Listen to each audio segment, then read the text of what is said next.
Hey, good evening. Thank you for joining us on the Political Deep Dive. I am Dave Valente, and joined this week with AJ Campbell. How you doing, AJ? Hey, I'm doing great. How are you? I am good. None of the other news team has assembled yet, so we'll get started without them. So, how was your weekend? My weekend was good. We went to an event here in McMinnville that benefited a homeless organization called Home on Facebook. That's McMinnville, Tennessee, for those of you that are curious. And it was put on by a local skate shop, Mactown Skate Shop on Facebook. They put on a really good event, had a lot of kids out there, like, the older generation skaters teaching the younger generation skaters. They had live music by the Ninth Sun. It was awesome. It was really, really good event. Dave Jones came out to talk to people in his district for his campaign. And my son, Charlie, since we're plugging everybody, had his art booth. That's Art by Ash on Facebook. So it was great. We had a good time. Excellent. What did you do?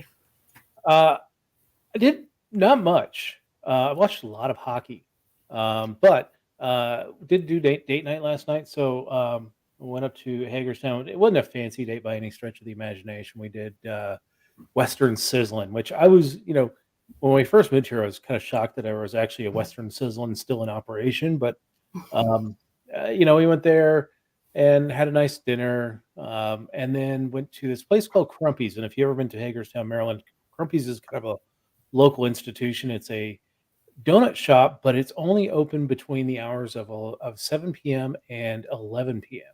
every day. So late night donut shop, where a lot of people who've gone to the bar will go there before heading home to soak up the alcohol. I mean, these are just delicious donuts. Their yeast donuts are amazing. So if you ever find yourself in the Hagerstown area between the hours of 7 p.m. and 7 p.m., you will head to Crumpy's. There'll always be a line, but they're pretty quick. So I've never had to stand more than 20 minutes in line there. So, oh, I love that. That's a cool local thing, I assume. Yeah. There's cool local things in Hagerstown. Like before we moved out here, I'd heard of Hagerstown, but didn't really think that there was a whole lot going on. But they've got some really cool things. They've got a large Amish Mennonites kind of group that works there, that's around the area. And there's a place called the Pennsylvania Dutch Market. Now, I come at this from being just a complete foodie. So the Pennsylvania Dutch Market has all these Amish food things. They've got a great barbecue place. They got a great their donuts. Their donuts are like this big. They're just really crazy. Just complete. It's like one will give you diabetic retinopathy. I mean, like that's how big these things are. But yeah, it's if you like food, Hagerstown has some really good food options. So I do like food. We have Amish here in Warren County as well, like down the road. Their baked goods. Oh, yeah, their baked goods are. I just can't even. Yeah, their produce is amazing. They saved us during the pandemic because like Walmart didn't have food. It was like, well, okay, the Amish did, so we were fine. Yeah, that was kind of the nice thing about during the pandemic when places started running out of food. Like we've got tons of local food producers here in West Virginia. So, we go to a farmer's market and grab food, grab pastries, grab whatever, and never had an issue. But the economy is very interesting right now. How's the economy going down there? Well, I mean, I'm a single mom that works multiple jobs, but I kind of always have been. It's a little bit more interesting now. Yeah. Because I'm trying to figure out. I don't have to commute, so I'm a little bit spoiled there because I am a remote worker. But the gas prices, of course, have increased everything else. Everything has gone up. And I noticed this like 9 months ago. Everybody else is catching up going, oh, the price of bread went up. And I was like, yeah, 9 months ago. Yeah. Like we're not in the same tax bracket. I'm sorry. But like I notice when things go up immediately.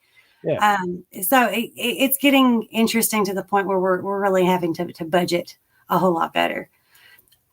And it looks like from the local pages, everybody else is struggling a bit too. So I don't It know. is. I mean, it's not just, you know, uh, it's not a local thing. This is across the nation. Like, and it's not just, raising prices. Like, I go to the store, and so what we had for dinner tonight was pierogies with sausage. And the sausage that I get now, it used to be the sausage would be a good handful. Let's not get too gross about it, but it's a good handful. Now it's the sausage that I got was basically just a little bit larger than hot dog size. So they're Uh, shrinking the size of things. Like I don't. Everybody knows I'm a fat guy. So Oreo, Oreos double stuffed are about the same size as old Oreos were. I Um, don't buy Oreos enough to notice that yeah, particular. Yeah. yeah. I mean, just Hmm. there are so many different things that either they're going to raise prices or shrink the package size or both. Like where I'm seeing both, where the it's more expensive than it was and it's a smaller package than it was. And Well, you're not wrong about that because I did notice this. I actually did notice the strawberries earlier. The package, there was the huge one, which no, those will never live in the fridge. They'll go bad before we eat. That's ridiculous. yeah, But then the next package down was so much smaller than the one it used to be. So you're not wrong about that. no, it's Oh, crazy how bad the economy's gotten. And I know that people are out there like, oh, it's Joe Biden's fault. He does bear some blame for this. I mean, but you can't blame Joe Biden without blaming Donald Trump. You can't, like, especially when we start talking about inflation. That all took. I mean, it's been brewing for a long time. The amount of money that we print every year, the amount of money, much more money that we go into debt each year has an influence on it. But really, under the Donald Trump administration, the $4 trillion that was added to the stock market and market liquidity, and then they were passed under both administrations, but two stimulus packages under the Trump administration that Trump signed passed with Republican votes. And then the one that was passed under the Biden administration added another $6 trillion to the federal deficit. And now, I think every man, woman, and child in the United States now owes about $80,000 a person just oh, on the debt alone. oh That, no. I, how do we pay that off? Like, We never pay that off. And no, we honestly, I don't know anybody, almost anybody that has been elected to an office and has passed any of the budgets that have led to this are guilty because we have had the same people in over and over and over, or different person, but the exact same party or whatever, because there's no difference. no. So you're not wrong. Um, uh, Oddly enough, I'm not sure. I understand stimulus packages and people needed help, and I understand all of that. I think we could have helped them in a better way by I don't know, supplying an education that could lead to something more rather than printing money and screwing us over more. Does that make sense? Here's the crazy thing. Like, let's take the $10 trillion that was done in these $6 million in the stimulus packages, the $4 trillion that was done in the market liquidity. If you split that up now, remember these stimulus packages that we had, we only got like $3,200 off of, and then they also did some stuff with earned income tax credit and things like that. But of that money, if we had split it up amongst every man, woman, and child in the United States, that'd have been like $32,000. So, do you think a family of four getting 120 something odd $1,000 would have been able to survive the pandemic? I mean, we can also call out the fact that we made businesses essential and non-essential, and giving incredible advantages to major multinational corporations while shutting down so many mom and pop businesses. And a lot of Mhm. those mom and pop businesses have not come back. We're Oh just no. consolidating everything under more and more corporatism. Um, there are so many things that have gone on into the economy that you can blame COVID on, but it was really the government's response to COVID that The really screwed. government's the government's response right Yeah. there. That's exactly the point. Is what they did to everybody was, okay, first they said, Trump, in fact, told us COVID's not a big deal. Don't y'all worry about it. We got this under control. America, woo, right? And we were like, okay. And then the next week it was like, okay, so maybe this is a something, but we're good. America, woohoo. But they shut down everything and they scared everybody. And whether you got COVID or not, this was a very expensive mistake that the government made. And they kept making it with every decision that they made concerning COVID, period. It was the wrong one. Instead of listening to anyone else, they barreled ahead and they messed everyone up.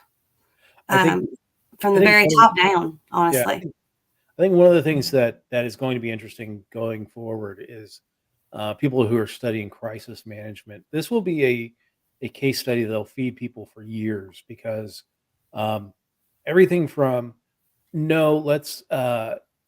you have to be basically on death's door to be able to get any treatment in a hospital.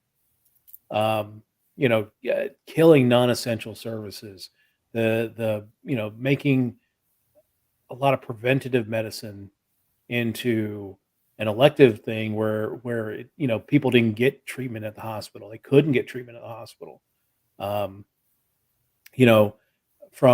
the thing going back and forth about masks, essential versus non-essential businesses, scaring everyone.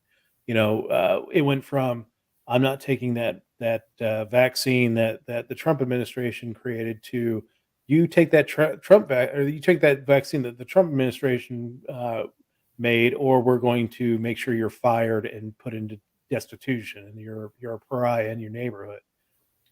There's so much to study off of the pandemic response. It may be a little too soon for us to get the full 30,000 foot vision of what really happened, but it does need to be studied. It does need to be understood, and we may get another crisis coming very soon. Talking about one of the big stories that's coming out this week is monkeypox. Yes, I will let y'all know because I watched from the very beginning, from a medical standpoint. I review medical records, so I watched this from the very beginning when it hit New York so bad. All of the patients were from New York, all of that, and I've watched it this entire time. I will let you know if I start seeing actual monkeypox cases.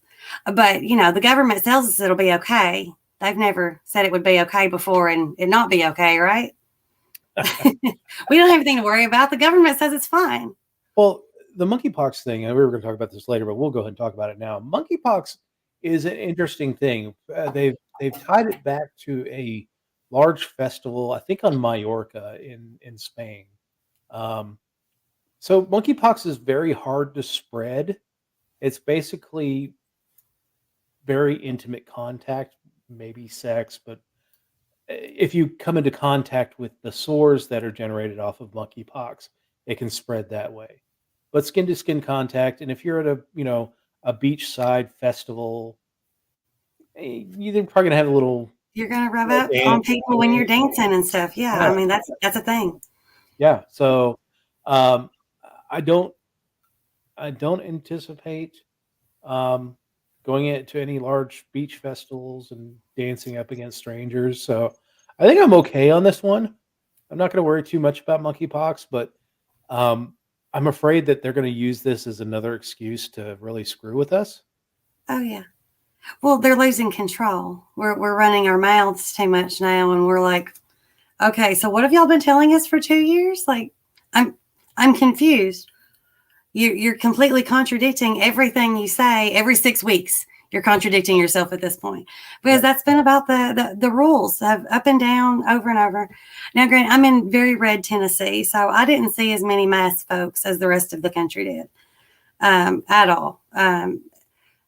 But I mean, my kids were still affected. Businesses, I had friends that lost businesses because they weren't essential enough, or they couldn't afford, or even get in stock the supplies they needed to make their business run. That was another one.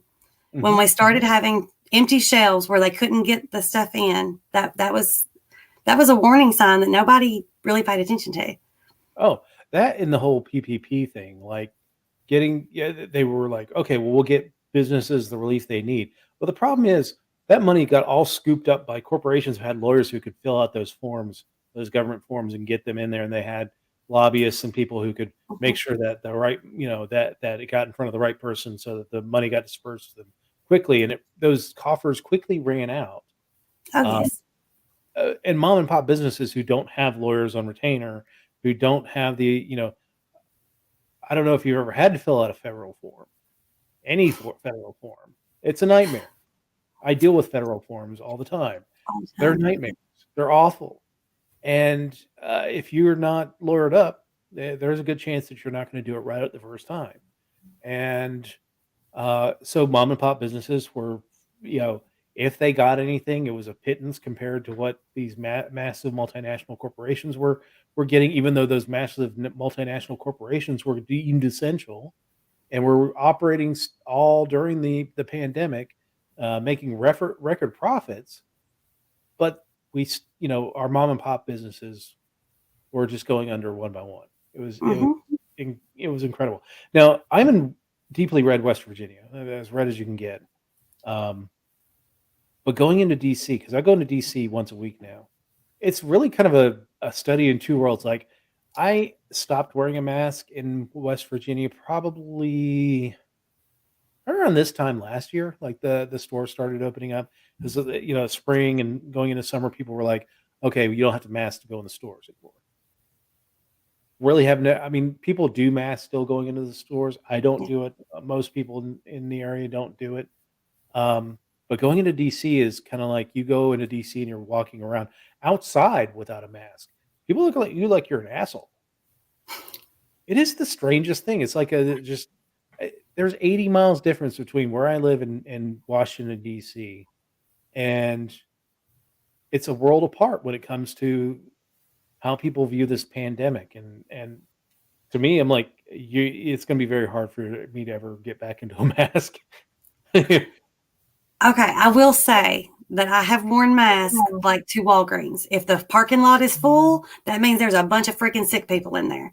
And I have worn like the actual medical mask. Probably a good policy. I don't like getting sick. Like in general, I don't like none of it.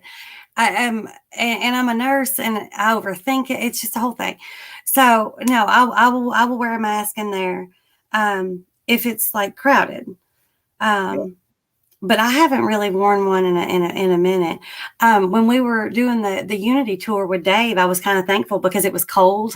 So when we were doing outside stuff, like I could wear it and I would stay warmer. But that was just a good policy in general.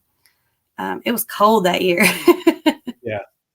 It's hard doing the outdoor stuff. I had no problem doing it during the cold because I'm a hot person by nature. But once it got to the summer, I got angry all the time. I would stop going places. I'd stay in my air conditioned house so I didn't have to wear a mask. But yeah, the summer was not fun if I had to wear a mask. I see exactly where you're at with going into Walgreens. Like that's actually a good policy because Walgreens is just a nest of germs anyway. Any of the pharmacies, I mean, if the parking lot's full, they're not there for anything. They're there for their meds, y'all. And just assume that they're sick people because that's what sick people do. They go to the pharmacy. But no, I try to do that. And if I can avoid it at all, I'll do the drive-through. Yeah. Well, we've had such problems with our pharmacies where staffing issues, and our town, it's a town of about 25,000 people. But we only have two major pharmacies in town, so they're all backed up. They're always backed up. There are a couple grocery stores that have pharmacies in it, but the two main pharmacies, so they're backed up. There have been times where they've shut down the drive-through because they just don't have enough personnel back there. But to service a town of 25,000 with just 2 pharmacies is it's an exercise in patience to go to the pharmacy. Do you have an older population? Oh yeah, and we've got, of course, we've got the issues with meth and all that. I mean, the population. I mean, it really is kind of a mixed bag here. But a lot of the young people in West Virginia take off once they get either past high school or past college. They take off because the job market, the Eastern Panhandle is a little bit better, but like the central part of the state just is not there. So they're going to Ohio and Pennsylvania and Maryland to find work, or Virginia. So, Mhm. but We have, I don't know. I had to look it up because I wasn't sure what our current population was. I felt very uninformed about my own town, but it's somewhere 41,000 as of 2020. We have so many pharmacies. I was sitting here trying to think of it. We have 2 Walgreens for that matter. Like I didn't realize we were kind of posh where it comes to pharmacies. Check that out.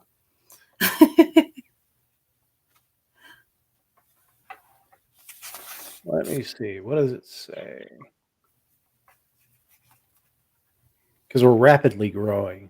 Oh, well, I would say that the town of Martinsburg, because Martinsburg is not the entire county. The entire county is just blowing up in population, but the town of Martinsburg is 18,000. But Berkeley County itself, 122,000 people. And that's, I mean, I think there might be a couple of pharmacies down in the southern part of the county, in like Inwood and um, Ranson's in Jefferson County, but yeah, Inwood maybe has a pharmacy or so, but still the population centers here in West Virginia are more the northern part of the county, and we just don't have the ability to get to uh, a decent pharmacy. We have to go into if we have to, we would go into Maryland to have more of a choice. So, question. Yeah. Is it like mountainous and like back roads with lots of trees and stuff like that?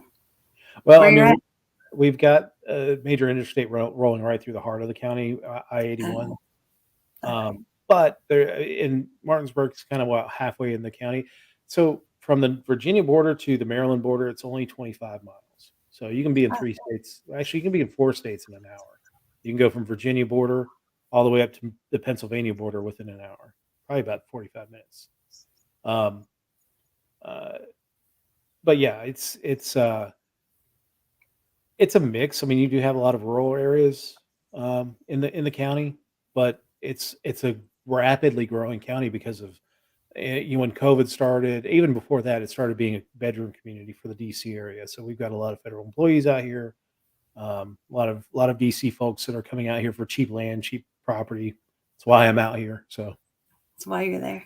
Yeah, it's cheaper than DC. I lived in Arlington, DC. Arlington, across the river from DC. My apartment there was 900 square feet, and I paid about $2,500 a month for it. Here, my house is almost 3,000 square feet, or actually a little over 3,000 square feet, and it's $1,300 a month for my mortgage.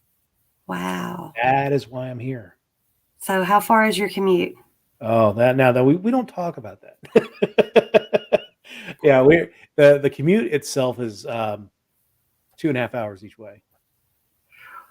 Yeah, it's rough. I do know people that have done that because where I live, yeah, I mean it's cost of living. Most people that live here commute somewhere else to work.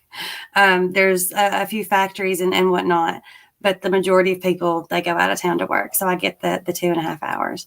I think my farthest was an hour and a half. No, hour and 45. Yeah. And I had to go down 840. So that was awful. It wouldn't be bad if the moron who designed 270 outside of DC. So Frederick, Maryland is a large suburb of DC. Everything between Frederick and Washington, D.C. proper is pretty much one city. And for some reason, whoever designed the road, when they put it in, they were like, all right, well, we know that there's several 100,000 people who live northwest of DC. Let's put a 2-lane highway between DC and that area so they can get home, which every day backs up because there's just too many cars trying to get from DC to Frederick. And once you get past Frederick, it's okay. But yeah, it's like trying to stick 50 pounds of shit in a 5-pound sack. So Are you a music or a podcast listening? Like, do you listen to what on your morning drive? actually, I take a bus from Hagerstown Oh, do to you? the DC Metro, and generally I'm watching YouTube videos on that, and then I get on the train, and the train is underground, so I don't have any internet connection at all, and I'll listen to music. So Oh, all right. I can't listen to podcasts. Like people ask me about.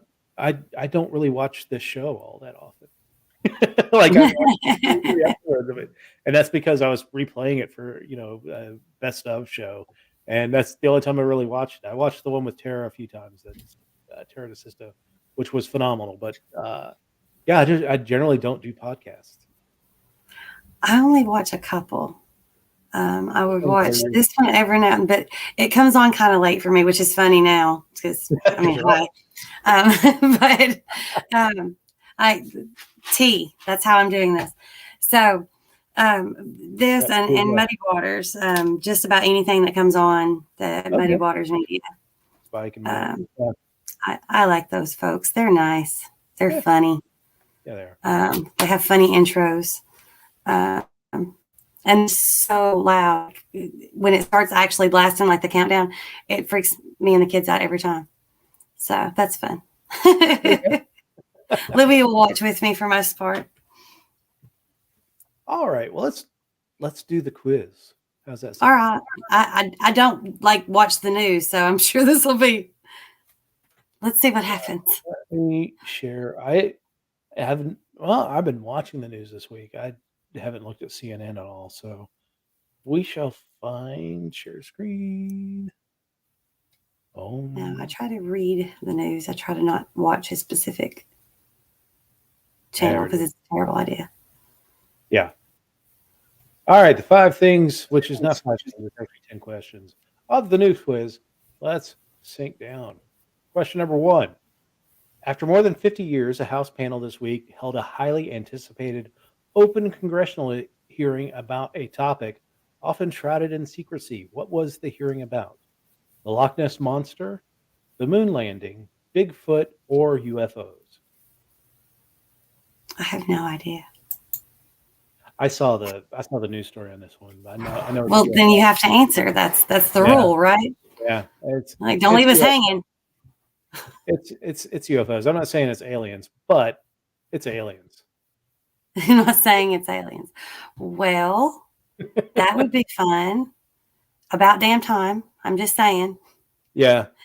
Beam me So- up anytime now. Key lawmakers warned a public house hearing on Tuesday that unidentified aerial phenomena, popularly known as UFOs, must be investigated and taken seriously as a potential threat to national security. We'll just discover oil on their planets and we'll go liberate those planets. Yeah. Question number 2. Which NBA star graduated from college this week? I do not know this one. LeBron James, Steph Curry, James Harden, or Kevin Durant? Kevin Durant. I have no idea. I just like that name. So Steph Curry's still playing right now. I think James Harden just got done. I'm going to say LeBron James Okay. because he bombed What out. did he study? I don't know. We'll see. Oh no, it's incorrect. Steph Curry. Wow. Okay, so Steph Curry graduated from Davidson College, which is in North Carolina, just inside the border near kind of near Charlotte, I think. But anyway, he finished his degree in. Does it say? He was only Oh, no, I 34, can't read it. finished one semester of coursework and completed his degree. College said in a statement he matriculated at the college in 2006 and opted out of his senior year when he was drafted by the Golden State Warriors. So it doesn't say what he graduated with, but he did graduate. So congratulations to Steph Curry. Good job. Always fight for that degree, especially when you're a multi. Well, I was about to say, I was He's not looking going to have any student loan debt. I'll tell you that right now. All right, question number 3. What manufacturer is at the heart of the nationwide baby formula recall after bacteria was found in some of its formula batches in 2019 and 2020? In which state is that company's plant located? Is it Michigan, Maryland, Pennsylvania, or Ohio? Oh, I have no idea. I think I heard that it's in Michigan. You're going to fire me. You're going to be like, no, you don't pay attention to the news. What are you talking about? Yep, it's Michigan. Baby formula manufacturer Abbott Nutrition reached an agreement I with knew the it was Abbott. FDA that may soon allow production to resume at its plant in Sturgis, Michigan. Within 2 weeks, production at the facility was halted in February after 4 infants who drank the formula manufactured at the plant fell ill with a rare and serious bacterial infections. So this place has been shut down since February? Wow. And the Biden administration is taking credit for now importing infant formula from Europe, which has been fine for years. You don't hear a bunch of European babies dying of bacterial infections, but it took them from February until the middle of May to be able to start importing foreign baby formula. Like maybe this is something we should pay attention to, y'all. Well, I mean, it's just ridiculous. That's absolutely ridiculous. It was not Ohio. The armpit of America, I think. I don't know. I've never been to any of these places, so I'll just have to take y'all's word for it. I have no idea. Ohio's not bad. Not great. Not bad. That was a weird hesitation there, David. Well, I'm not going to say Ohio's fantastic. I mean, it's got its parts. Oh, no, it's this guy. Yeah, Dr. Anthony Fauci says he would not continue to serve in his current role if former President Donald Trump was elected to a second term. What is Fauci's role? Now, let's not give everyone a reason to vote for Donald Trump. That's a bad idea too. Terrible strategy. Yeah. Was he Surgeon General, Chief Medical Advisor, White House physician, or National Security Advisor? I didn't think that either one of these was his role. I would say it's Chief Medical Advisor. I think it's the medical advisor. Because he's not the Surgeon General. It's Chief Medical Advisor. And he wasn't the physician. Yeah. Yeah. He definitely wasn't the physician of Trump. Yeah. He didn't even look like he wanted to be in the same room with Trump. Oh, no. Fauci, President Biden's Chief Medical Advisor, was leading member of Trump's White House coronavirus task force when the virus took hold in 2020. No shit. Both often disagreed with the administration over its handling of the pandemic. Oh yeah, just a little bit. We've got an intruder alert. Dan the Man Fishman. Mea culpa, mea culpa. I completely spaced it. I am so sorry. But I'm here now. 20 lashes. 20 lashes. Well, that's a promise. Yeah, baby. Let me get my OBS fired up. What did I miss? What's up, AJ? Everything. Yeah, we're on all the whole thing. Oh, damn it. Thanks everyone for joining us this week on the Pull. No, I'm kidding. We're on question 4 of the quiz. We just got through question 4 of the quiz. I'll wait till you pop in. There he is. All right. Looking bright and bushy. Sorry. So it was weird. I did. You might have saw my post. Oh, and let me fix this. I went to a private party at Mount Vernon. We got nice backstage tour and all that stuff. So I completely spaced things. That's my excuse. Oh my god! So I went to Mount Vernon several years ago. So we took the there's a ferry that'll go from Old Town Alexandria down to Mount Vernon. Yep. Walk up the hill and it's a nice tour, but we did it on the hottest day of the year. That was miserable. Well, this was close. Although I will say that it was amazing how cool the structures were. Like they didn't have air conditioning. But those structures were very, very temperate. Yeah. Compared to the outside. So, I don't know. Those masons know how to do things, I guess. Yeah, this was so. As I've mentioned before, I live across the river from Mount Vernon, and our homeowners association has a relationship with the ladies of Mount Vernon Auxiliary, and so we put on a party for each other once a year, and we took a boat from our place across the Potomac, went over and partied on there, George Washington's lawn, and it was sweet. Okay, you're on George Washington's lawn. Yep. Hey, you kids, get off my lawn. All right, let's get back to the quiz. We are on to question number 5. The Biden administration this week announced policies to make it easier for families to visit relatives of which country? Iran, Mexico, Cuba, or North Korea? I actually have no idea. I do. You know, is it Cuba? Yes, it is Cuba. All right. That would have made the Cuba. I should be wrong. Yep, correct. The Biden administration reversed some Trump era policies related to Cuba. New changes are aimed at supporting the Cuban people, including measures to bolster consular services and visa processing. I would like to go to Cuba. My niece went to Cuba. Her husband is Cuban. Interesting.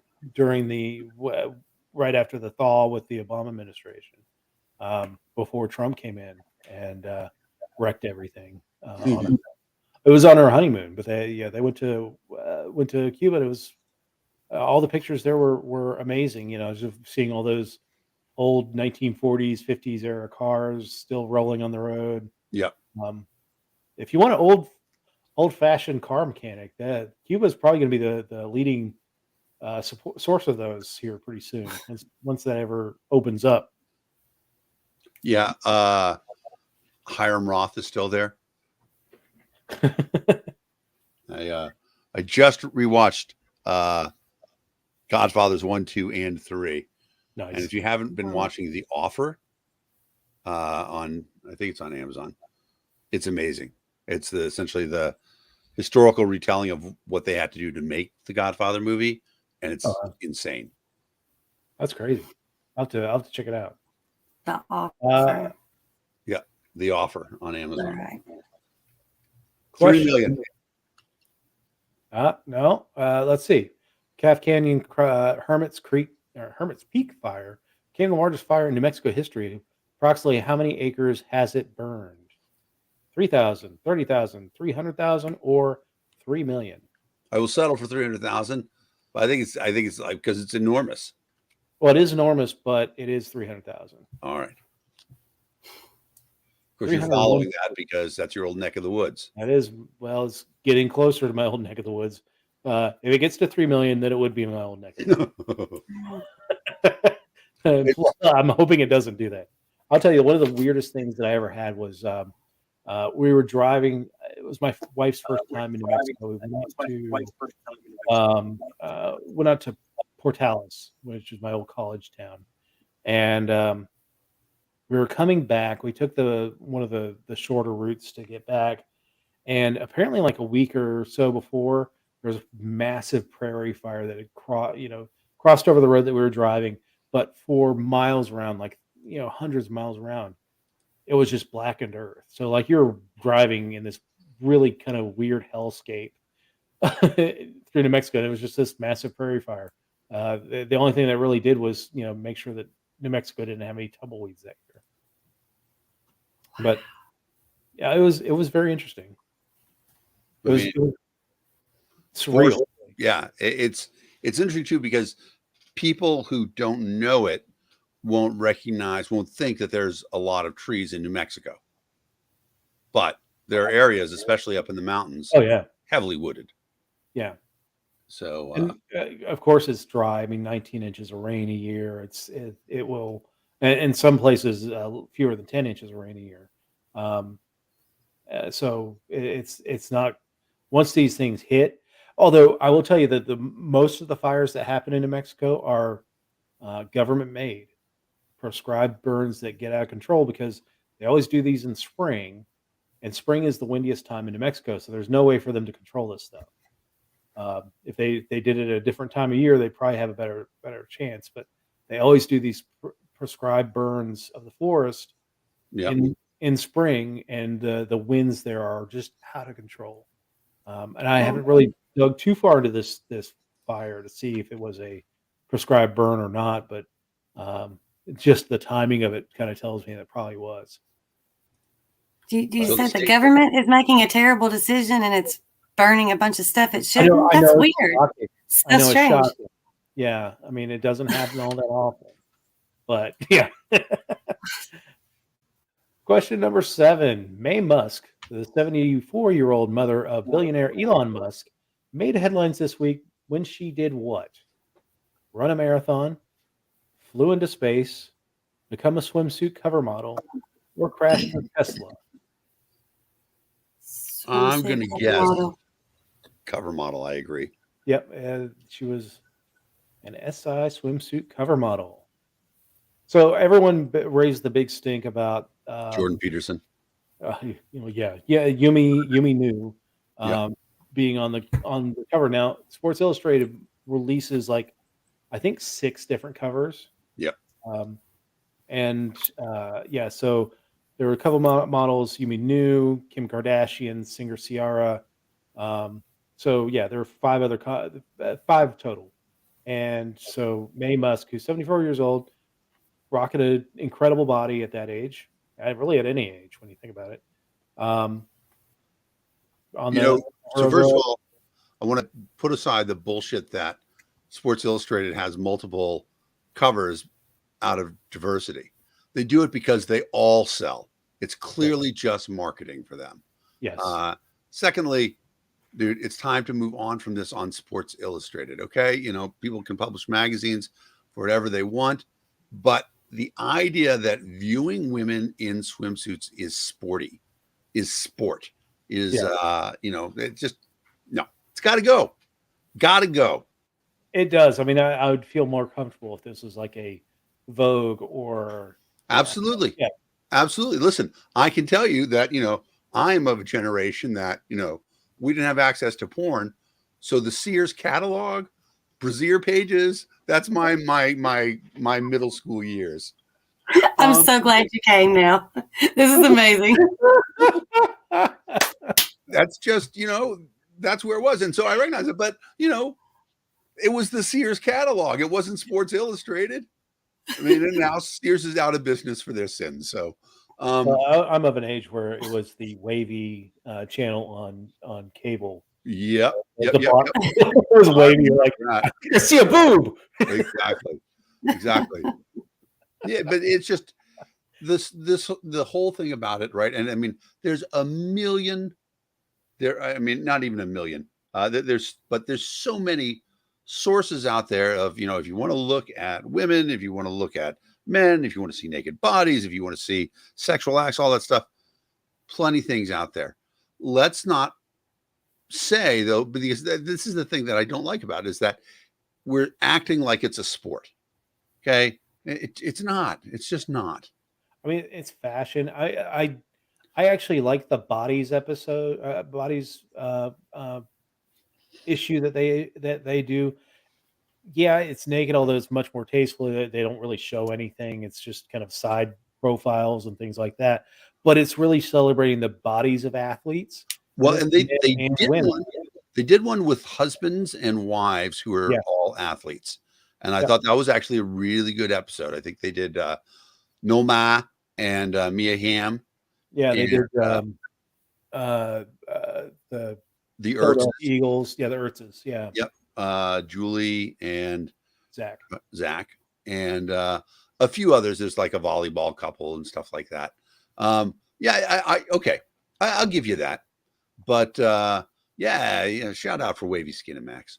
But that is, Just give me that Saturday night, baby.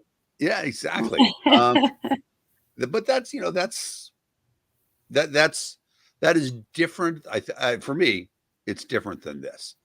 Yeah, I mean, get that. I don't object to the content. I object to it being in Sports Illustrated, but that's why I haven't had a subscription for 40 years. Not since they got rid of the football phone. Yeah. I mean, that was the only reason to get Sports Illustrated was the football phone. The football phone? Exactly. Yeah. If I could get the football phone in a mobile edition, I would keep Yes. it with me. Heck yeah. Call it the nuclear football. Yeah. That would be amazing. All right, question number 8. What unusual global competition recently took place? That could go so many different ways. Yeah. But World Paper Airplane Championship, World Mustache Championship, International Pie Eating Contest. That could go so many different ways either.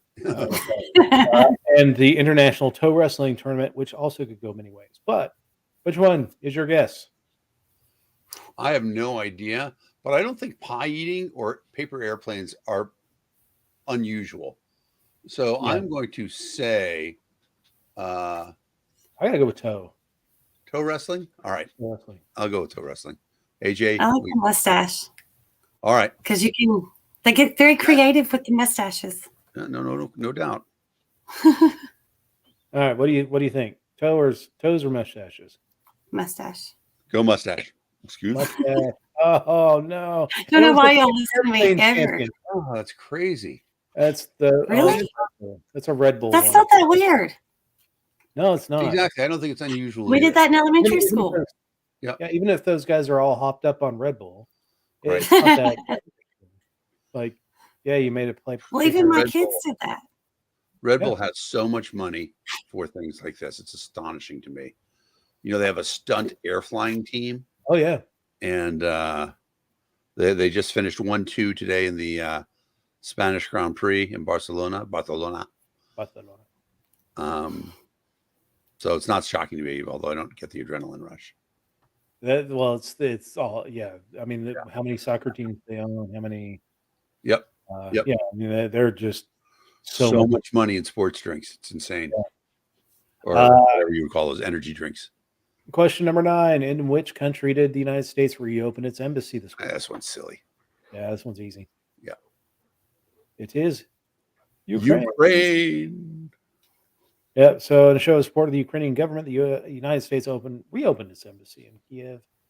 Kyiv, I'm never going to get used to that. The Kiev versus Kyiv. Kyiv, yeah. Kyiv. Yeah, I mean... Kyiv makes me think of Kyiv. Yeah. That's because I'm a libertarian. It was closed 3 months ago because of the Russian invasion. All right, question number 10, the last one. After a long fight, which U.S. sport agreed to a landmark equal pay deal for women? I mean, I know it's soccer, but this was a long time. I thought this happened like 2 months ago. Even I knew about this one. Yeah, so soccer, they went to court, and the court ruled against the women, and basically they just redid the deal. And basically what they're going to do is take all the money that both the men's and women's soccer teams accumulate, pool it together, and distribute it equally, which is fine. Actually provides an incentive for men's soccer to promote the women's game. Stop sucking. Oh, good God! At least they made this. At least they're going to this World Cup. Yeah, they're going to the World Cup, and this was the last difficult World Cup for someone to get into, right? Because the next one in the United States is expanding. And also we get automatic bid as a host nation. Yeah. So, they haven't decided actually on who gets the automatic bid, whether it's the United States, Mexico, or Canada, or if all three. Yeah, they got to give all three because I mean they're letting in like 128 teams, right? Every country that has its own currency gets to participate in the World Cup. Well, there you go. All right, but I think it's 36 teams that are going to be the next World Cup. Yeah. So, and CONCACAF, which has probably about 5 strong teams that are strong enough to be in the World Cup, I think that's what their allocation is going to be. Is Yeah. So Yeah, exactly. I mean, Canada is getting better than you would think. Canada won the qualification. Yep. And they kicked the United States butt both times they played. So Yep. And so, I mean, it helps that they're not sending their best athletes to football. But yeah, they're all scoring in the Edmonton game I was just watching. The Edmonton did what? They're all scoring in the Edmonton game I was just watching before I started the show tonight. Right. They are sending their best athletes to hockey. Yes. There's no question about that. But there's just not enough hockey teams to take all their best athletes. So the soccer teams are starting to benefit. Yep. All right. So we got 8 out of 10 this week. Pretty good. That's a B. Yep. So not bad. What did you guys get wrong before I was here? It was graduating college. A college basketball player graduating college this week. Oh. Or I'm sorry, pro basketball player graduating college this week, and it was Steph Curry. Oh, I didn't know that. I didn't know that either. I didn't think it was Steph because he was still playing. The only thing that's like that he's been in the news for is the interview his wife did with Jada. Oh, I didn't see that. That's like all over the place. Are you following that at all, AJ? No, I avoid Jada. Honestly, Yeah. she just like drama and a headache. Like I don't know. This interview was like that. Was it super cringy? Like, well, just they're talking about polygamy and stuff like that, and just strange stuff. Oh. Yeah, I don't understand the celebrities. They the complaints of we get no privacy, and then they go and do shows like that. Yeah. It's like exactly. You're bothered by no privacy. What are you being private about? What are you hiding if this is what you're so okay with all of us knowing? Yep. Those things are all absolutely true. All right, so we talked about monkeypox earlier.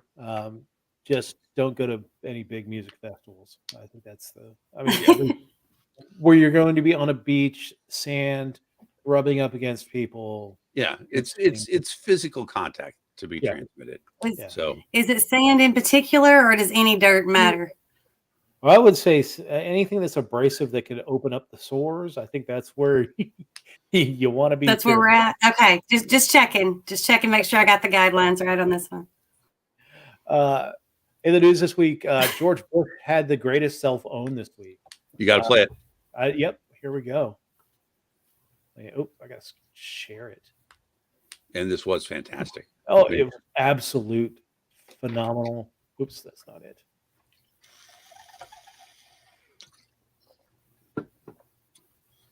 And the thing is, George Bush was always considered the comedian's president.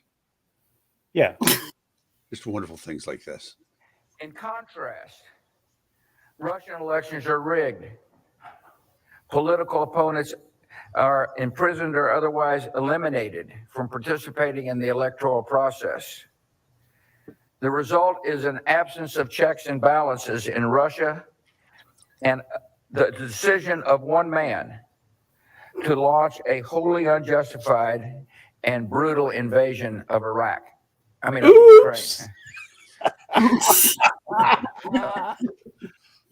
ownership. I do want to say something out there in the context of all things. We have a lot of friends who are, differently abled in terms of their learning and stuff like that. And George Bush Jr. is dyslexic. Okay. That is on the record. And when he reads speeches like this, he does stupid things. My favorite is still when he was running for office and he said, "I know how hard it is for many of you to put food on your children." Classic. Well, I mean, it is W. I mean, that's par for course. If you're going to put him up there, you're going to get bloopers. I mean, a fascinating thing that's derived out of this is a renewed discussion about U.S. war crimes when it came to Iraq. Yep.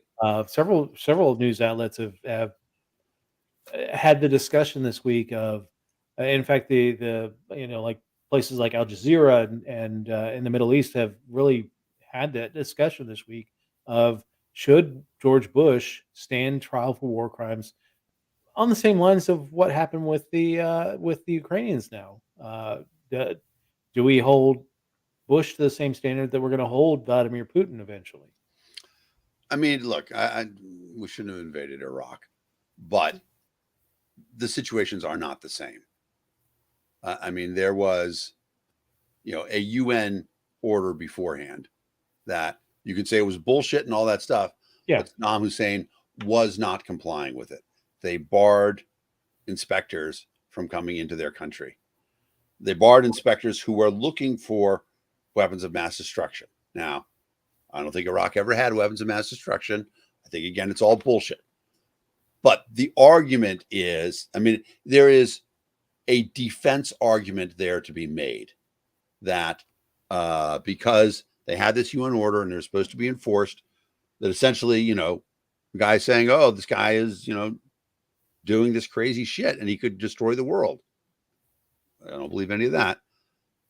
But there's a justification as to why that stuff happens, which is very different from Russia unilaterally deciding to invade the Ukraine. Yeah, I mean, it definitely is a different circumstance. Yeah, I do think that the war in Iraq was on BS intelligence. I do think that they have found stuff there, but it was buried under the ground and pretty much inert by the time they discovered it. Yeah, I mean, they definitely did find chemical weapons, but not to the level. But the problem with Saddam Hussein, well, I guess prosecuting the Iraq War again is Saddam Hussein was never going to admit that he did not have chemical weapons, because to do so would have made himself look weak in the eyes of a bunch of Middle Eastern leaders and Iran that wanted him dead and would have taken any chance to go after him. And I think the United States would have helped even the Iranians to go after Saddam if he didn't have those weapons. I mean, it's this is where I quiet down and don't say certain things that would just be too controversial. Well, I mean, it's a big thing in the Middle Eastern culture about face. Like you don't, you want to say face to as great as right point possible. You can't bring dishonor upon yourself, and I think that was the calculation that Saddam Hussein had at that time. Yeah, I mean, he had made. He made his bed, right? I mean, made his bed with the first Gulf War, and after that, nothing was. But and crazily enough, right? He gets to stay in power. So, I mean, why? Yeah, it's just we shouldn't have gone to war, but he certainly gave people plenty of excuses. He did. Yeah, as opposed to happened to him. Yeah. Now there are going to be people out there right now. I'm sure I don't see them in the comments, but I'm sure there are people who are like, no, what about all the Nazis in the Ukraine and the hidden chemical weapons? It's a different level. I mean, you have to be able to distinguish between that. Was some of that stuff made up to also justify things in the same way that maybe some of the United States that it was?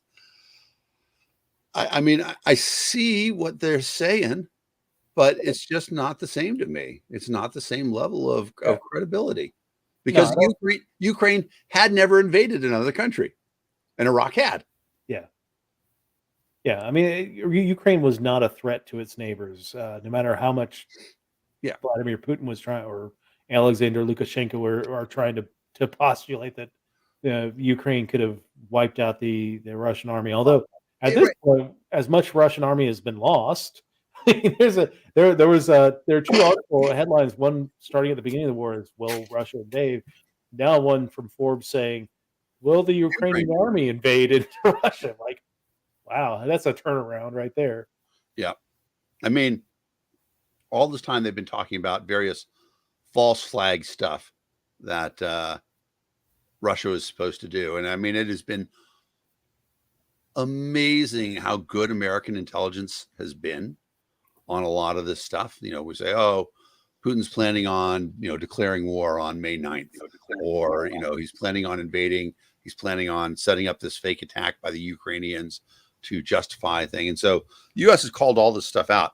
man, I don't know what kind of intelligence assets they're burning to make that happen, but it's pretty impressive. Yeah.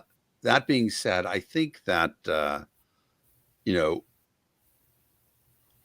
Ukraine had been invaded already by Russia, right? Oh, yeah. Crimea was annexed, all these other things. And plus, I saw Russia invade Georgia and Ossetia. And so it's not like, you know, there's any comparison between, you know, that would be like saying, oh, you know what? Kuwait.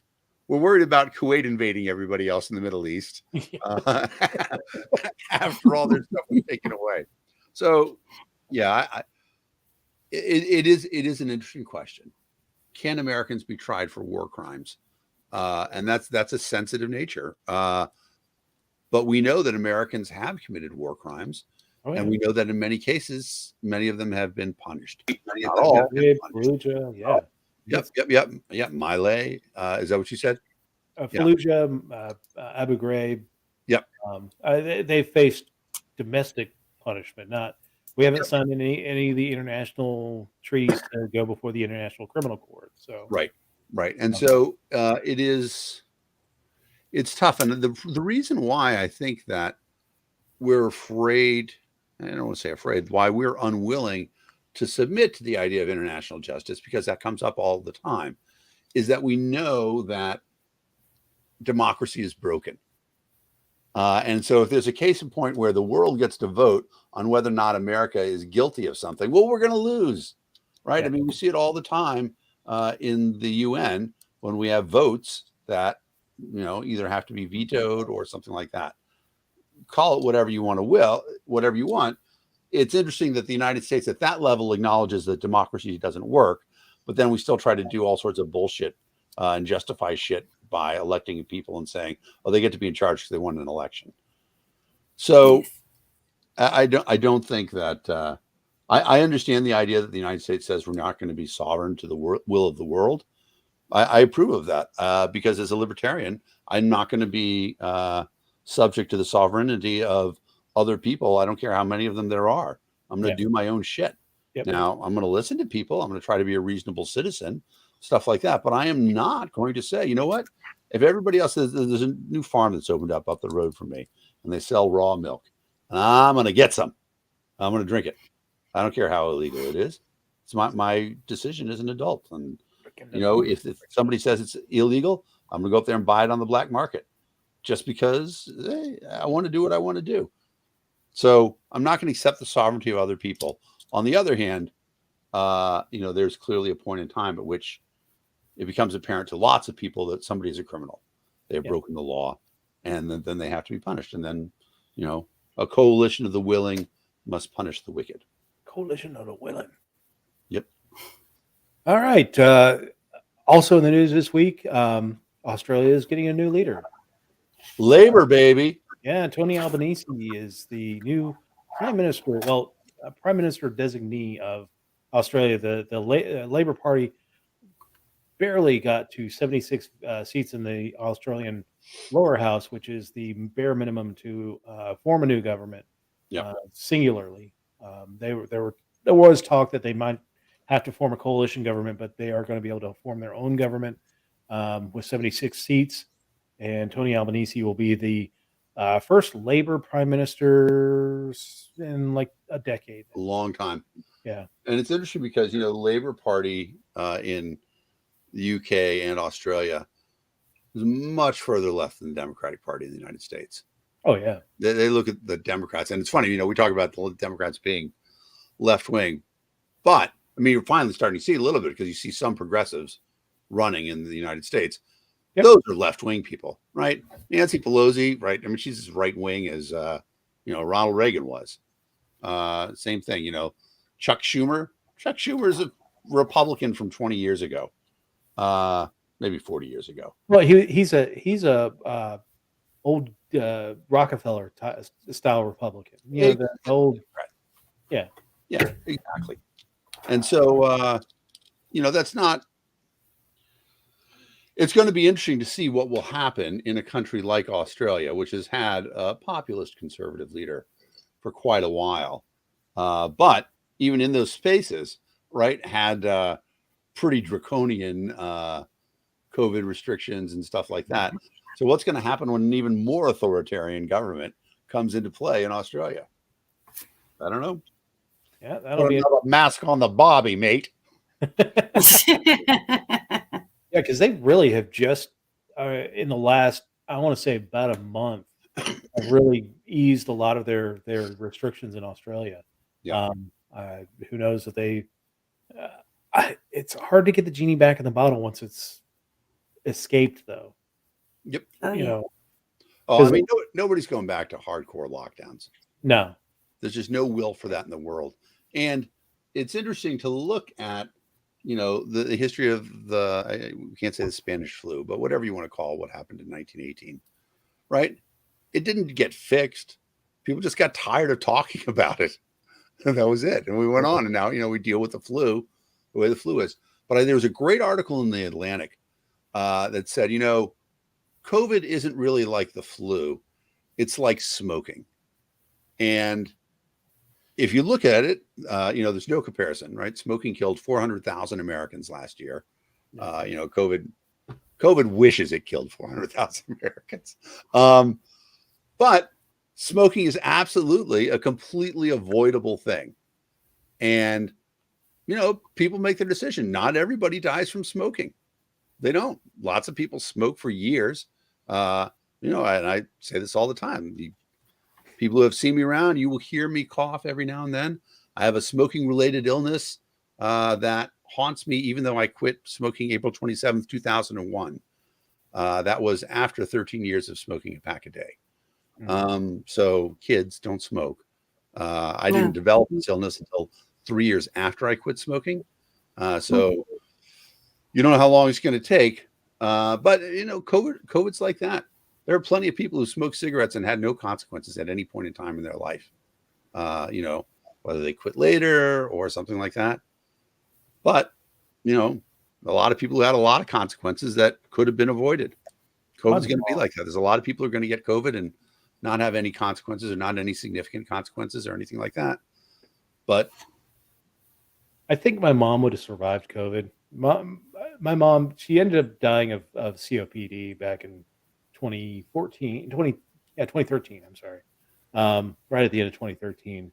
But she was a smoker up until she went to the hospital the final time, and she was on oxygen at the same time. So I always thought that the call I would get is, your mom blew herself up. I'm sorry to laugh at that, man. No, I would laugh. I would laugh if it happened. I would have like, that's mom. That is classic mom. That would have been perfect. But she smoked right up until she went to the hospital the final time. Had a massive oxygen tank in the house and would light up, and I knew that it was going to be an explosion that took her out. Well, and it's interesting because, and this is sort of not where we're meant to go, but as we talk a little bit about, the power of addiction in our lives and how strong that is. And quitting smoking was, and I say this, as a person, just to put all my cards on the table right now, I'm the thing that is going to make me happiest and the saddest at convention is when I go to the Get Fit caucus and say, I weigh exactly the same as when I joined the caucus. I didn't lose any weight. I am embarrassed by what I look like. I'm embarrassed by the health consequences, stuff like that. It sucks. There's a lot of times that I sit around and I say, I hate myself because, I recognize the fact that I have this weakness and inability to change my behavior and make things better. But then I think about, the fact that I've done a good thing in my life. And so I'm more at peace with those. But, cigarettes are unbelievably addictive. Oh, yeah. And for me, quitting smoking was so hard. It wouldn't have happened except for the fact that, I started dating my wife beforehand. And after the third date, she's like, I think that we got something here. She's like, but I tell you, I can't date a smoker. My dad died a year ago from lung cancer. And so you just need to make a choice. And right, if there's anything that I am more addicted to, It is pleasant. I didn't want to go there on the dark side of that question. Okay, so I would just say pleasant company. And so that was what happened. We picked a good event, and we went away. We went to my cousin's wedding. It was down here in DC. But so it was 5 days of vacation, which I didn't have any cigarettes with me or anything like that. I did the patch and I survived. And then after that, it was just, getting past it. But man, addiction is brutal. And so I think that there is a lot of right now people who are addicted to their political philosophy, and they can't abandon it, even though it might save their lives. And so there are people who I think that there are people that we could come out and we could develop the perfect vaccine. And we say, you take it, absolutely no consequences, guaranteed. And somebody like, I'm not going to take it, just because that's where they are with the statement about that. And, I support people not doing it, not taking your vaccine, but people have to be able to recognize what they're addicted to. Yeah. And there's some people who are just the opposite, right? They're addicted to the idea that whatever the government says, I'm going to do that. I'm addicted to the government running my life. That's also just as bad. It's easier than making a decision. I mean, it is easier than making a decision. It's a lot easier than making your own decisions. Yeah. Yep. Because then you're not responsible for the consequences. And that's why people, I think, are very addicted to Democrat and Republican voting, is that it really is. You latch onto one side, and even libertarian, when you think about it, you latch onto one side, you make that kind of your identity, and then you kind of, you experience the highs of winning an election, you experience the lows of losing an election, but you're always chasing that, we got to win this election. And, quite possibly I always say that the most addictive drug is money in the hands of politicians. Because if you talk about taking away money from politicians, they act like they got the DTs. So it's like, but yeah, I think politics is addictive. It is addictive. Like I love election night. I love the thrill of running campaigns and seeing who wins and all that stuff. It's just like sports to me. So yeah, I mean, I could see it. Why? What is it about that we like? Is it the power behind the office? I mean, are you addicted to school board races? I don't know. I mean, if it's like, well, I think I know some people will treat it just like gambling. Like I'm invested in the school board race because I've got money on it or something like that. Kind of on that level, it's like a prop bet. Yep. I'll get invested in that. Ooh, what is that? This is the blackjack strategy card, sponsored by Home for Liberty, that we will be giving away at the. You can't see the green. Yeah, but like, wow, it's got like holes in it and stuff. Yeah, no. Stand is green, so if you see green, stand. But come up to me and find me if you're at a convention, and I will give you one of these for free. That is all awesome. I ask is that if you win money, you make a small donation to Home for Liberty. There you go. And for those of you who don't know, basic strategy is pretty simple. If you play basic strategy, you win like 49% of the time, which means it's all a wave of up and down. Yeah, you got a pretty good chance of being up if you quit at the right time. Yeah, exactly. So speaking of convention, where the convention is this week. Yeah, you going, AJ? No, I was never going. All right. I found out. I'm looking forward to everybody's like pictures and all of that. I'm really looking forward to seeing my friends have a good time.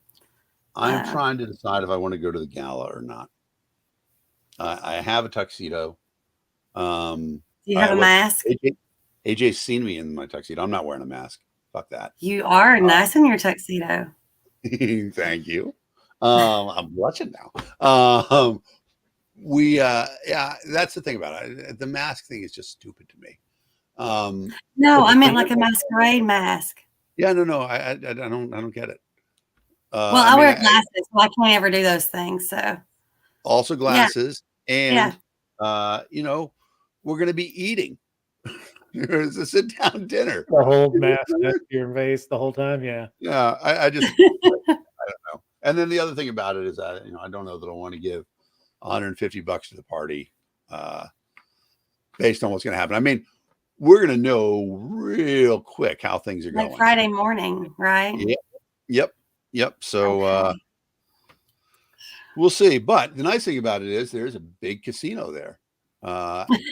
It is. Although the interesting thing about it is the last time we were there, did you go with us 2 years ago, Dave? No. All right. I was not quite on the LNC yet. Okay. But so in January of 2020, like right before COVID breaking out, it's like to the point that when we flew out there, I thought, should we be wearing masks on the airplane? Because we didn't know anything about COVID at that point in time.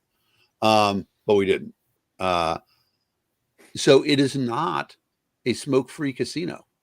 Oh, So people no. smoke on the floor. Exactly. It's Yes, insane. casinos are not smoke-free at all. Well, no. So it's just flipped over 50% in Vegas are smoke-free now. Oh, wow. And what they're not doing it for any safety reason. They're doing it because of business. When the first smoke-free casino opened up, it was packed, completely packed. So then they opened up a second one, and now it's and that's good. That I like the market handling it that way. Yeah. But I'm from East Coast gambling, where you can't even say cigarette in the state of Connecticut. So Foxwoods is completely smoke-free. Foxwoods is the largest casino in North America too. Let me point out. Yes. So I was stunned at a smoke-filled casino, but that's the way they do it in Reno. It's the Mountain West. Well, see, I'm used to going to the casinos in New Mexico on the reservations, and the reservations before casinos opened were the place where you go to get cheap cigarettes. It was like the major part of their revenue was the cigarette sales, and because they didn't do the federal excise taxes, they didn't do state excise taxes, so you could get a carton of cigarettes on the res much cheaper than you could anywhere in the state. So, are they still going to be able to sell Cool and Newports? I don't know. Ooh, That's a really interesting question. good question. Yeah, I think we've talked about the fact that I am stocking up Cools in my basement as my hedge against inflation. Once it becomes illegal, when the shit hits the fan, you're going to be able to trade Cools and get fuel and exactly. But yeah, it would be interesting to know if the reservations will still be able to sell them, because what are they doing with that anyway? Is it going to be illegal in the entire United States? Yeah, When it's does just that That's so weird. remember a few years ago they stopped selling the flavored vape? Flavored vapes, even though they sell flavored alcohols, usually in the same damn store. Yeah, it's that's a strange thing. I wonder. What do you mean they stopped selling the flavored vapes? Flavored vapes were deemed illegal It didn't by the last. FDA. Did it not Okay. last? No. I was But, I smell cotton candy and kiwi strawberry crap way too often for there not to be flavored vapes. Yeah. Well, and nothing, makes me laugh more than when you see these really tough bikers complaining that they need their kiwi strawberry vape juice. Yeah, exactly. Stick vape cloud, man. Yeah. All right, Puff the Magic Dragon. Let's back the fumes off here a little bit. It's annoying. I mean, I'm glad that there's vaping that does help people get off of smoking. Yeah. But I thought that was that whole thing about the flavored vaping was silly because it attracts children to vaping, but flavored alcohol. I grew up in the era of candy cigarettes. Yeah. Flavored alcohol. Exactly. Candy vodka does not entice kids to drink alcohol. Right. Yeah. I mean, that's the whole point. I mean, the whole point of a good product is that people like it. Right. So they're saying, oh, you shouldn't make products that people like. Well, I mean, that's insane. You know what? Let's stop making clothes that make people look good, because that's not fair. You're tricking them into buying clothes. Clothes where everybody's going to have to wear burlap from now on. That's the new government. Unflattering cuts for everyone. Exactly. Burlap on my nipples. That'll feel good. Honestly, if everybody's wearing burlaps, does that mean that women finally get pockets? Because I'm just saying that would be nice. I got to give a shout out to my girl Kate Prather here, who makes Liberty clothing, Liberty dresses, and puts pockets in all of them. Yeah. Send me Yep. that information, please. I will send that to you. You can find her on Etsy, Kate Prather, and her stuff. It looks awesome too. She made these amazing libertarian scarves that she gave to everybody who worked on the campaign. And then, gray Mao jackets. Exactly. There we go. Yeah. Or who's the Prime Minister of India? The jacket is named after. Nehru. Nehru. Yeah, exactly. Yeah. Anyway, Kate Prather. I'll put people who follow my Facebook page. I'm gonna give Kate a shout out and mention her clothing. Please do. That would be helpful. Yeah, it's awesome. Really good stuff. Yeah, I will say that watching her recent page, she and her husband are building a house. Yeah, so they're building a cabin, aren't they? A cabin near Austin. Just finished the frame, as far as I can tell. So I don't know how much she's doing of the clothing business right now, but I'll post a link. Thank you. Yep. Yay, shopping. See, we All right, cover y'all got to everything. talk about sports. Now we got something I can talk about. No, I'm ready to talk about shopping. I mean, inflation-wise, this is a fascinating time because there's a lot of stuff. We've talked about the fact that one of the things that Biden could do right away, would make an immediate impact, is get rid of that 25% tariff on all Chinese goods. Yeah. Don't want to do it. Why? Well, I mean, it was a Trump era policy. Why are they so opposed to doing that? And the reason why is because they're communists. They believe that the government should make you buy American goods. And that's what that trade does. Donald Trump also, I don't want to call him communist, he's a socialist. Donald Trump, Joe Biden, cut from the same cloth in terms of being socialists. They believe that the purpose of government is to provide jobs for Americans. It's an American work program, just like the Yellow River Dam was a Chinese communist work program, right? It's all about keeping the people fat and happy. Although less likely to get shot. It's true. It's true. Mormons, but yeah, that might be your privilege speaking there, my friend. American privilege. Yeah, it's well, I will tell you a joke. Right. So my ex, I've only been married once, but the woman that I lived with for 4 years was a foreign studies major, spoke fluent Chinese, and she would bring back jokes from China that the Chinese would tell amongst themselves, political jokes. And they had this one that I thought was just perfect. There's 3 guys, an American, Englishman, and a citizen of China, sitting around talking about the best feeling in the world.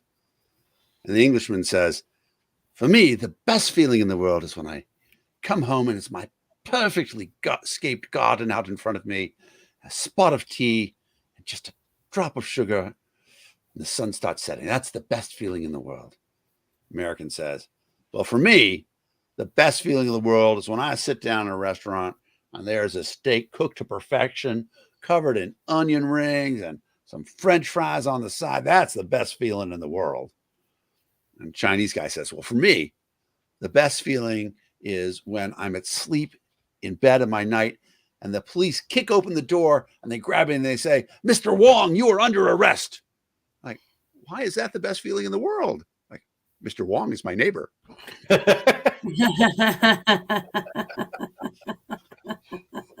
Oh my goodness. Yeah, so China's pretty crazy.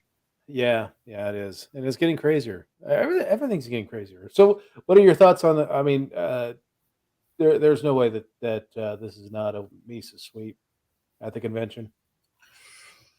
I don't know. The thing about it is that there is, there's. I mean, I remember when Dewey beat Truman. Okay, and the thing about it is that if you poll the wrong people, you get the wrong result. And so the only people who really matter are the people who are actually in Reno. And so get out the vote is going to be a big deal. Feels like they got it, but I don't know. And, as a person who, had intended to walk away from most of it, I'm there. I'm not going to go down without swinging. I just, it's too important. And it leads me to another conclusion, though, that, we are seeing the fundamental problems with democracy in general. Okay, right? Democracy has to be more than the famous phrase, democracy is more than two sheeps and a wolf voting, or two wolves and a sheep voting on what's for dinner. When we have a system where a bunch of people vote, you are weakening your ability to do anything. Whereas if you have a small system where people are empowered to do stuff, you get a tremendous amount done. And that's, the secret of the American experience, right? Is that entrepreneurs and small companies left to their own devices operating efficiently do amazing things, right? What is the greatest accomplishment of America? It's this, what is our GDP, like $4.2 trillion? Yeah.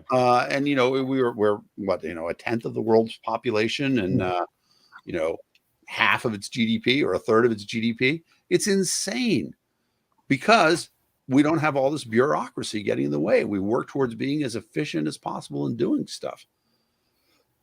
Political parties are the opposite of that, right? Political parties find a way to stop all of the people who are being efficient and innovating and solving problems and say, no, if you solve a problem, we don't get the benefit out of that, right? We don't get the political mileage of saying we're going to fix the problem.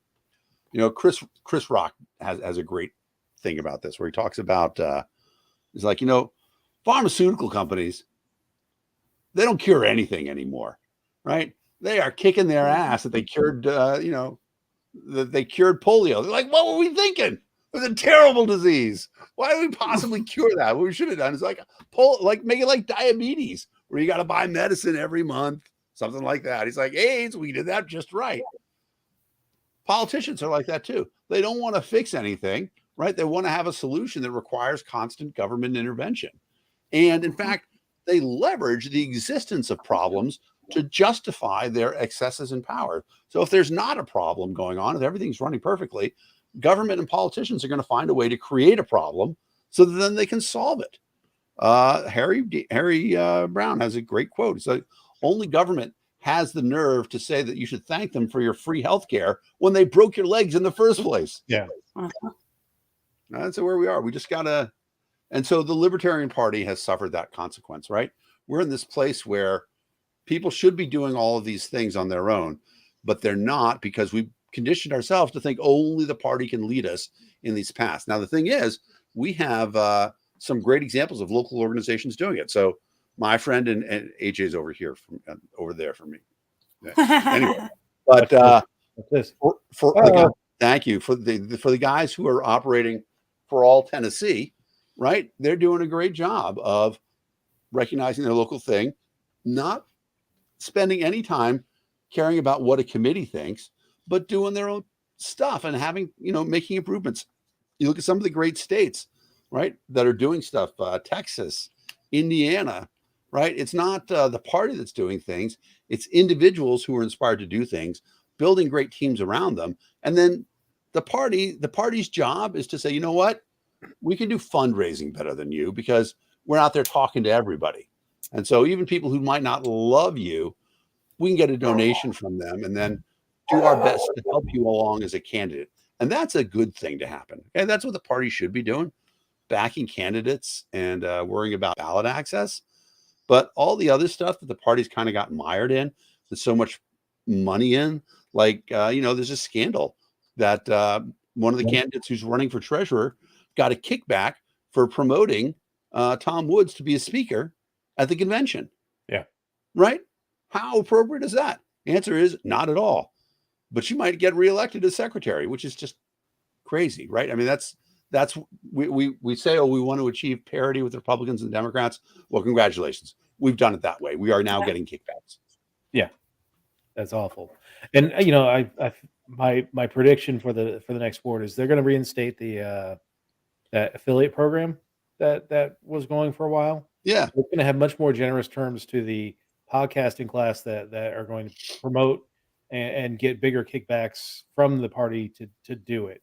And it's basically going to deprive the money that would go to the party for memberships and just kick it back to the podcasters, and it probably ends up going back into the caucus coffers once that happens. So I don't know.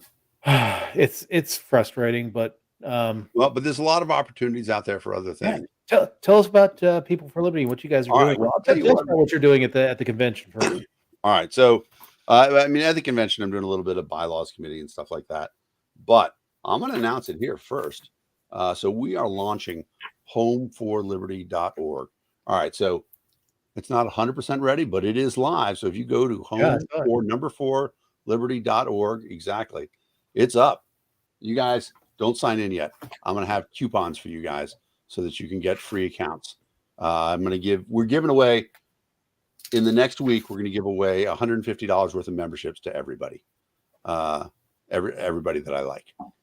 No, I'm just saying. You're going to get a kickback for that, man. Exactly. And did I say 150? Maybe I only meant $100. I'm getting texts from my partners right now. What are you saying? And we're going to visit everybody's house personally. So Home for Liberty is exactly what it sounds like. It is a home for the liberty movement. It is a digital platform. It's not meant to be an alternate to Facebook because Facebook does its own things. It does a lot of stuff that Facebook does, and that, you know, you can post things and there's groups and people can have a conversation about stuff.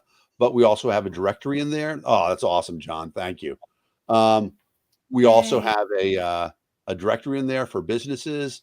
So if you're a Liberty business, you can advertise yourself for free in Home for Liberty, and people who want to find a campaign manager or a graphic artist, they just go to the Home for Liberty business directory and find people in there. We've got courses in there, how to talk to people about legalizing cannabis, how to talk to people about neurodiversity and political issues, how to talk to people about trans issues, all the things that, you know, we might have difficulty about. There's also Candidate 101. You know, the most important lesson that I think that I've tried to teach to people is telling them when they should recognize that they shouldn't be the person running for office, because that's a big mistake. So all this stuff is in Home for Liberty, but it's going to be community as well. And so look closely. I will pass out coupons very quickly, good for 6 months of premium membership. There's a free membership. Basic membership is $5. Premium membership is $12 a month. In the grand scheme of things, right, less than you pay for your cable bill or something like that. And I know money's tight for everybody, but $5 a month. We're a 501c3, and we are working towards liberty education. What we want to do is we want to bring people who actually want to talk about liberty, freedom, whether you're Republican, Democrat, Independent, Libertarian, whatever, come in and have a place to have an uncensored talk. Because right now, right, Facebook censorship is out of control. I can't believe the things that I've had shut down recently. Yeah. So somebody posted, what was it? It's a picture of Winston Churchill, and it's a quote that is often attributed to him, but people know that he didn't actually say. And Facebook bans that and will penalize your group if somebody posts that picture in there. And what is the quote? I don't remember, but it's one of those ones that most people think it's Winston Churchill, but it's not. And it's just insane, right? Their fact checkers checked it and they're like, yeah, you know what? This isn't Winston Churchill. We are blocking this. Come on. That, you know, a group gets penalized for that. People lose their ability to post because of that. Yeah. So, I mean, that's one of the things that we really want to get away from is that. And it seems like, to me, it's people in the liberty movement more than anything else who are getting penalized for that. So Home for Liberty. It is live now, but if you want to wait for the coupons, which I think you should do, eventually we'd like you to be dues paying members. But and then all the stuff, like I said, it's a 501c3, and so all your dues, membership, stuff like that goes toward supporting Liberty education and identifying more Liberty people and bringing them home for Liberty. Excellent. And then, of course, we have, let me bring the banner up here. Join People for Liberty, peopleforliberty.org or .com or. Right. And I'll tell people the difference. So People for Liberty is a 501c4. 501c4 is allowed to spend up to 49% of its budget on political things. So one of the things that happened, you might have seen, we made an announcement. We hired a Celeste Garrett as our political director. So she is busy amassing the largest collection of legislation in state legislatures that is either increases your freedom or decreases your freedom, and helping people to either support or oppose, depending on, whether it's good or bad. But it's shocking that there's no list like that around. And we have, I believe, the largest Liberty list for email. Our newsletter goes to 250,000 people now. And what we want to do is start saying, hey, look, there's a piece of legislation right now in Tennessee. Tennessee is actually, you guys are the ones who inspired me to do this. The people up in the, I mentioned this at the convention, which is why AJ knows all this. But the people up at whatever county Memphis is in got involved in a movement to block a pipeline that was being built with eminent domain. Awesome. Those are the sort of things that we want libertarians to get involved with around the country. We want Liberty people to get involved with around the country. They just need to know about them. So if we had known about this thing going on, and obviously so they killed it. The People United stopped the eminent domain. But we would love to send out a pipeline. We send out a newsletter to everybody who's, close to Nashville and say, hey, look, there's this thing going on. You could show up and protest against the eminent domain. Stand out there with a sign and make a difference just by showing up on a Saturday, or go down to the State House. Texas defeated 4 bills at the last meeting of the legislature just by going down there. 40 members of the LP Texas went down there, lobbied in their in the state reps' offices, and they killed 4 bills. It's amazing. We can do that. And then, there's another group. I'll give a shout out to another group called Downsize DC. DownsizeDC.org as their website. And they have this thing called Agenda Setters. And what they're trying to do is get 300 volunteers in every congressional district. Because if you get 300 active people, that is a political movement. 300 people calling a congressperson, talking to them, going to their office, something like that. So everybody who wants to, we're trying to get 300 people to sign up in every congressional district. And once that happens, then they go there and they start working on, they've got 5 main projects. The one that I love the most is One Subject at a Time, that says that Congress will not pass any bills that deal with more than one topic at a time. We're not going to say one issue at a time, but right now the bills are, we have to pass the bill so we can find out what's in it. That sort of thing. Yeah. So Downsize DC is another group that's out there right now doing really good work. And we would love to, when they, have things that are out there, we say, hey, you know what? We agree with stuff you're doing. Let us send that to our mail list right now. So that's what People for Liberty is doing. 501c4, more involved politically. C3 is all education. C4 is education and political activism. Well, that's awesome. I will say Janice McKenzie said, I heard Louis the Liberty Dog in the background. We love Louis the Liberty Dog. Louis the Liberty Dog was barking because he is awesome. Ferocious, except not. My son Colin came home from partying hard with the other 8th graders. So nice. Yeah, that was Louis. I'll hop up on sugar now. Oh yeah. All right. Let me do one last plug for the evening. My friend Travis Rednick down at the Deep End Antiques in Beckley, West Virginia. If you're looking for any antique furniture, blown glass, glass plates, crystals, military surplus, it is all there in Beckley, West Virginia.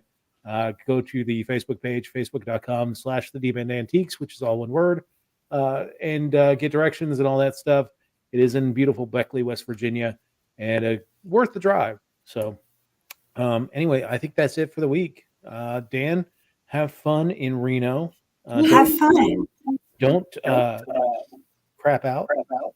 Well, we'll see. We'll see. But I do intend to play a great deal of craps.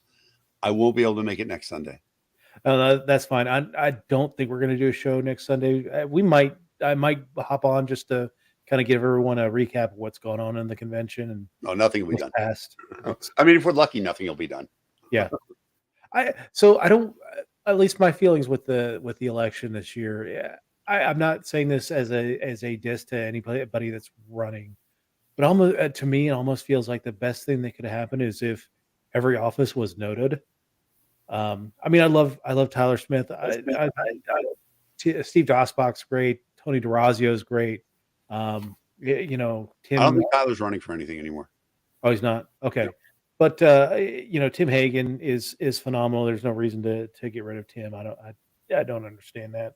But I almost think that just let's not have anyone on the LNC for a couple of years. Just let Tyler kind of run a ghost ship for a little bit and let everyone back off, cool off, and figure out where to go from here. Because I think you're right. This whole system is broken right now. And it's not just because, I don't agree with the Mises Caucus. I think what's going on in the last several years it's a broken system right now. They are, the Mises is symptoms. And I want to be clear. I truly believe 80% at least of the people who are involved in the caucus are good, honest people who are upset with all the stuff that the Libertarian Party did that wasn't done well beforehand. Okay. And it's legitimate to complain about that. But if you're doing the same thing that Republicans are doing, right? Republicans, right? Donald Trump says, some women, you just grab them by the pussy. They can't do anything about it. And Republicans made excuse for that and said it's okay. Joe Biden goes around and starts sniffing women's hair, and Democrats made excuse for that. And they said that's okay. There are some libertarians right now who are making excuses for terrible things that have been said. Yep. Don't do that. Don't do that. Well, I have heard that I believe that there will be whistles handed out just specifically for, if anybody needs help, they will have whistles, avoid alcoholic drinks served by certain members, but there will be whistles if you feel in danger. That's a good thing. I'll tell you what, Thursday is the day of education, and there's an education session on sexual harassment. By Aaron Davis, yes. Yeah, exactly. By Aaron Davis. And you would not believe the number of people who complained about that. I'm like, I'm sorry, they complained that it was happening? They complained that there was this educational seminar. They're like, people don't need to be educated about that. It's not a problem in the Libertarian Party. I'm like, what? Yeah. Exactly. I'm a member of a Facebook page that completely disagrees with that. Exactly. It's insane. It's insane. And go ahead. I'm sorry. I'm just blunt. People complain. People openly were like, what we don't need here? Like, what Exactly. Right. And, it's just why there aren't more women in the libertarian movement. It is. And the people there are a lot of people who are making excuses for that sort of behavior right now. It's just guys being guys. I'm like, that's not true. It's not okay. It's not okay that we say, he hits you because he likes you. That's some bullshit stuff that has to stop. That's some bullshit. Okay. Yeah. And it's not just Macy's, guys. I don't want that to be a thing. Right. No, there are some. What is it? Wolves in sheep's clothing? Anyone in the Mises Caucus. This issue predated any of the Mises Caucus itself. It's something that needs to be addressed, and if people are uncomfortable about it, good. Good. Yeah. Exactly. Exactly. There are plenty of women that are more than happy to show up and work these events and pass out the flyers and make sure that everybody's got all the supplies they need. They will show up early. They will stay late to clean up, and they won't do it because they know that certain somebodies are going to be there. Yep. And we all talk. So anybody misbehaves, guess what? We're all talking about it. We know what you're up to. We know what Yep. you've done previously because you did it to our friend. And we talk. Right. We protect each other. We have Right. to. But y'all are losing women because of it. And that's ridiculous. Yep.